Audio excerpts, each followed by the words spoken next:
Hey guys, Hellkitty Gamer here, and welcome to another Dead by Daylight news update. In this video, I'm going to be going over the new details for the new chapter that's coming out in June.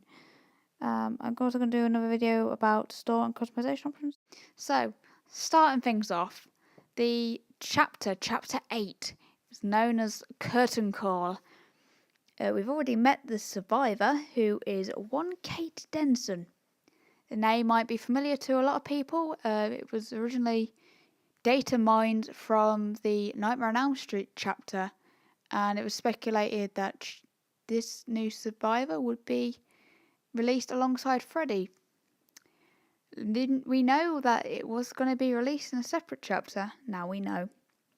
So, with Kate, she has 3 unique perks. I'm going to go through now. First one is Dance With Me. When performing a fast vault or leaving a locker in a sprint, you leave no scratch marks for 3 seconds, and it has a cooldown of 60 seconds. Now, this perk is interesting for the fact that you can also, for example, what I do is use it alongside Quick and Quiet. For the example of being chased by a killer, around the corner, I jump quietly through a vault window and I leave no scratch marks on the other side. So if I break line of sight with a killer, they're not going to know where I've gone, and that perk becomes extremely useful. The next perk is Windows of Opportunity. Unlocks potential in one's aura reading ability. Auras of pallets and vaults are revealed to you when within a 20-meter radius. Windows of Opportunity has a cooldown of 60 seconds when vaulting or dropping a pallet during a chase. So what's useful about this is it activates it can activate during a chase, but its cooldown becomes effective when you vault or drop a pallet. Which means, in some respect, if you're being chased, you can then scout out where the next pallet is or where the next vault opportunity is and plan whether you take the opportunity or whether you try and find another way around. So that's quite an interesting perk to think about, really. Her last perk is Boil Over. You are a battler. Kind of a weird term. And do everything to escape a foe's grasp. Your struggling effects on the killer are increased by 25%. You obscure the killer's ability to see hook auras within 10 meters. Now, what's good about this is, this to me sounds like a counter to Iron Grasp. Now, I can't say it's going to be strong, it's going to make Iron Grasp completely useless. It's not, it's just to help the survivors out, because if a killer has a tier 3 Iron Grasp, unless the killer messes up somehow or walks into a tree multiple times, you're not getting out of that. So this perk, I feel, gives the survivors an opportunity to try and get free quickly. Also, with the fact that it reduces the killer's aura reading ability for hooks within a 10-meter range, to me is useful, because it means that I'm not going to be, as a survivor, if I get downed, I'm not going to get picked up. The killer isn't going to turn around, see a hook behind a wall and be like, okay, easy hook. So that's pretty useful to me. So, the killer of the chapter, known as the Clown. Now, out of all the killers, I don't think he's terrifying. It kind of has, like, to me, a hobo-esque kind of feel. Like, as if, like, you dragged a hobo off the street and just shoved him in a clown suit. Which, for most people, probably would be terrifying, but for me, not as much. But we'll see how he plays out when he's released. Anyway, his weapon or ability is the Afterpiece Tonic.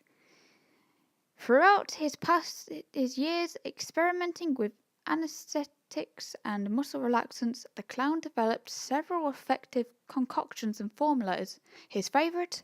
The afterpiece tonic. He is used to great effect, intoxicating and capturing many unwilling victims. How this works is he starts off with 4 bottles, and when these bottles are thrown and they smash, they release an area of gas which intoxicates survivors. Now, what does intoxication do with survivors?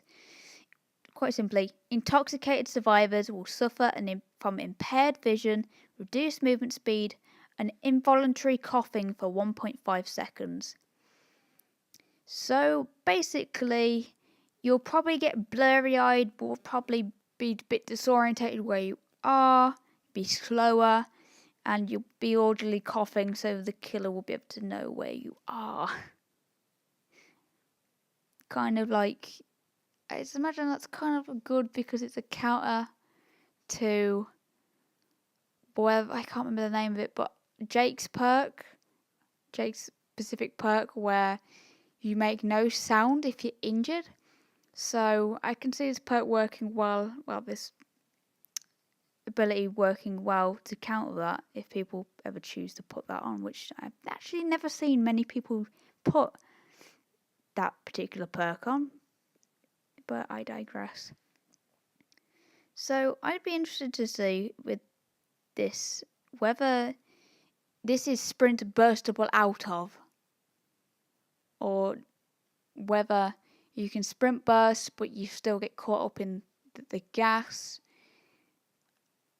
Because I would have thought, like, if you could get away quickly before the bottle smashes, you wouldn't be affected by it. But again, this is probably something that have to be tested when the update is launched and the chapter is launched.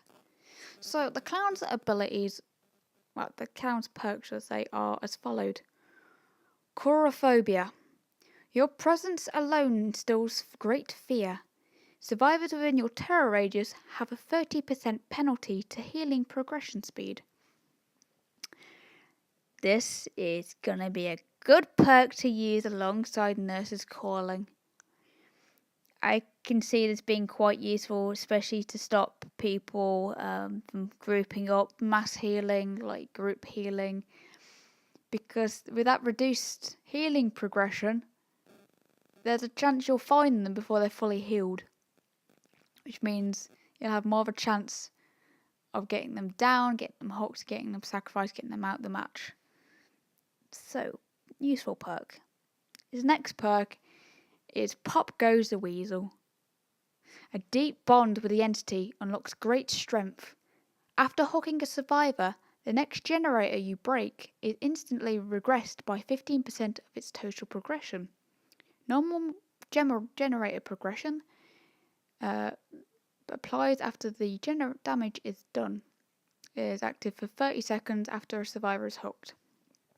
Now, this perk is great because I've seen so many hooks right next to generators, and if you play it right, it's going to be amazing because you can just down a survivor, put them on a hook, walk over to the generator they've just been working on for, I don't know, last 2 minutes of the match, 3 minutes, 4, 5, whatever matter of time. You break it, it instantly does that 15% regression, and then the damage you do goes on top of that regression. So pretty much, like I can imagine if you have that at tier 3, you can pretty much nearly break a nearly complete generator. That's what I feel.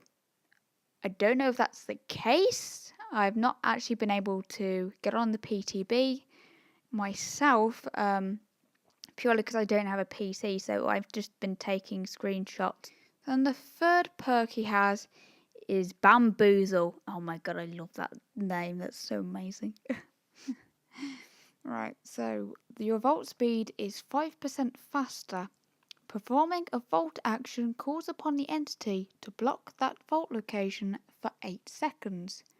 Only one vault location can be blocked this way at one time. the vault location is blocked only for survivors. Now I can see this being very useful for especially I think it's the Coldwind Farm map with the garage in the middle.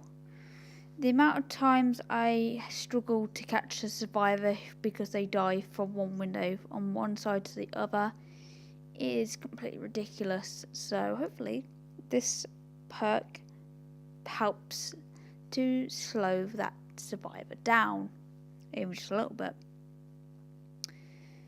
I think that's it. That's sort of been all the news for the chapter of the Curtain Calls. Let me know what you guys think in the comments below. What part of the chapter are you most looking forward to? And which perk do you think will be the most useful? Why don't you even put down your combination of perks that you'd probably use with either Kate or the clown. Let me know what you think. Anyway, I've been Hellkitty Gamer. I'll see all you guys in the next video. Bye bye.